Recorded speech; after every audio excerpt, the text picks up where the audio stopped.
আল্লাহ জানে এটা কি মরিচ ভাই, ঝাল না সেই তোর কি করলাম, তুই পাগল সোদা নাকি? আমি বললাম এটা 20 মরিচ। এই এতটুকু লম্বা আর এইরকম মোটা। হুম, আপনি একটু দিলেন, ও একটু দিল, 10 টাকা না তোর মরিচ। আর সাটা ভরা ঝাল শুধু। আপনি এটা আরেকদিন খান নাই? না এই মরিচ জীবনে খাইনি আমি। এটা তো জানেন না।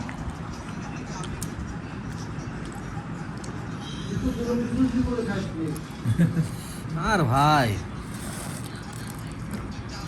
মরিচের যে এত ঝাল, সামান্য একটুকু দিছি তাতে মনে করেন যে সেই অবস্থা। মুড়ি মা আরো মুড়ি দে। আর দিব না, এই মনে করেন অবস্থা খারাপ।